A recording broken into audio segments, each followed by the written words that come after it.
I'm Tom the DM, and today we are going to be talking about D&D's cutest little amphibious pyromaniacs, the Firenewts. Firenewts are a super cool low-level monster to throw against your party, and they're very underutilized in my opinion. I'm going to give you a rundown of who these creatures are and what they do. Then, I'm going to build an encounter around them and create a custom Firenewt to give that encounter even more spice. I have a lot to show you, so let's get into it.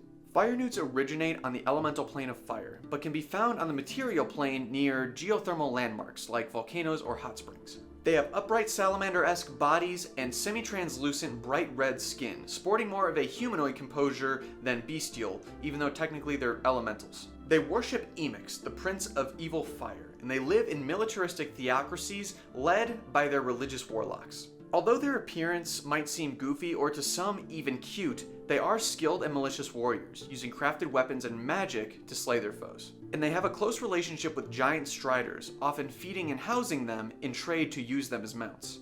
There are a lot of interesting ways that you can incorporate Firenewts into your campaign, and while there's nothing wrong with using them as a simple random encounter, I think we can do better and even provide some moral complexity. Let's look at their habitat, for example. Firenewts commonly inhabit hot springs. You know who else likes hot springs? Civilized societies. What would happen if Firenewts overran a hot spring that a small mountain town relies on for regional tourism traffic? Would the Firenewts simply coexist with the town? Would the warlocks lead a charge and set the entire town ablaze? There can be a lot of moral complexity in this dilemma because Firenewts need to live in hot, moist areas in order to thrive.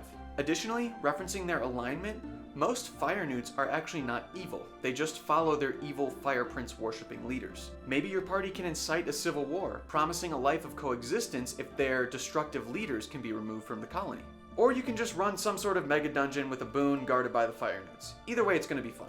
But all of these elements that I mentioned and more can be mixed and matched to create a plot hook with some real substance. No matter what, it's likely that some sort of fight will break out if you're incorporating these guys into your campaign. So let's talk about their stat blocks.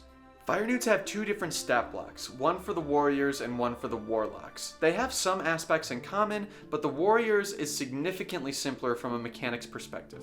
Both are immune to fire damage, can breathe air and water due to their amphibious nature, and they speak the same languages. But the warrior uses a scimitar where the warlock specializes in spell casting and has some more special traits. I really enjoy the differences in these stat blocks. It gives a clear identity to each type of Firenewt, but I still can't help but feel that there's something missing here.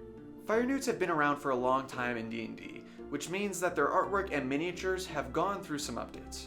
As I mentioned previously, Firenewts have a close bond with giant striders. So if we look at this artwork, and then we look at this artwork, D&D says that these two Firenewts have the same stat block, and I'm not buying it. It definitely doesn't help that the minis representing them have the same differences. So I did some building of my own, because how cool would it be if only the strongest Firenewt warriors were able to tame and ride the giant striders?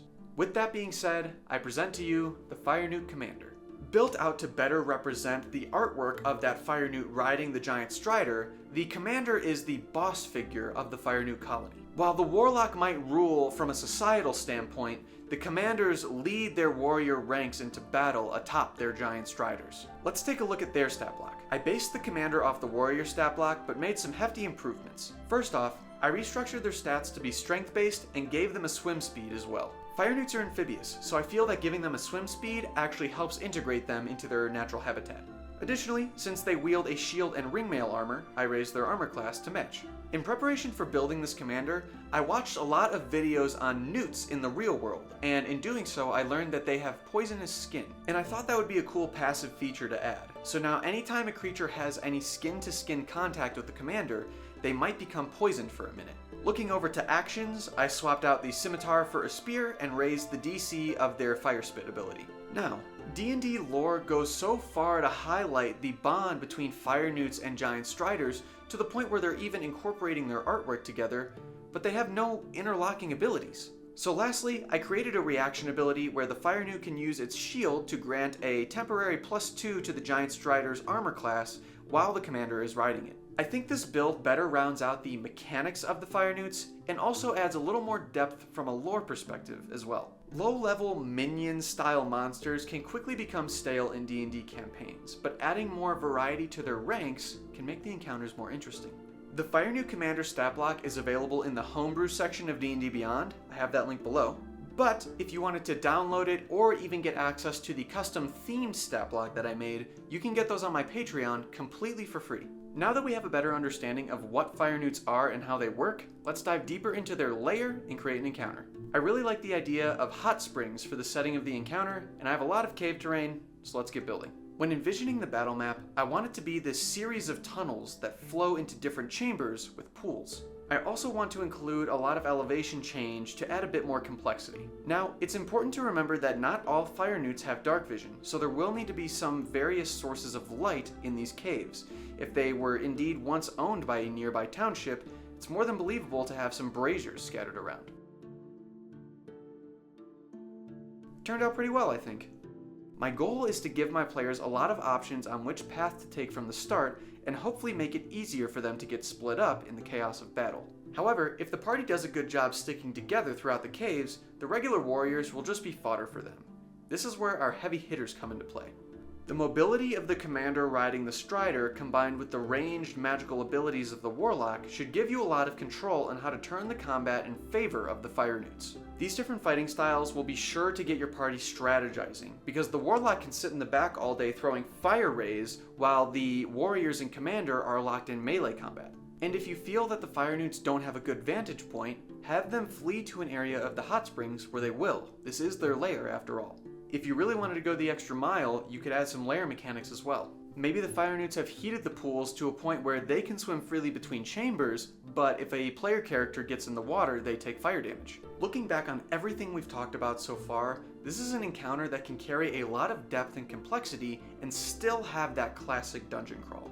I honestly had a blast creating the Firenewt commander and drawing up this encounter, and I think that this is going to be something I do more going forward. That being, finding a monster type in D&D that might need a little bit of improvement, and then enhancing it with a custom creature and then building an encounter around it. If you have any suggestions for creatures that you'd like me to tackle in the future, please write them down in the comments because I do read them. Additionally, while I love making these videos, it is a lot of hard work and it takes a lot of time. If you want to support what I do here, consider subscribing to my Patreon.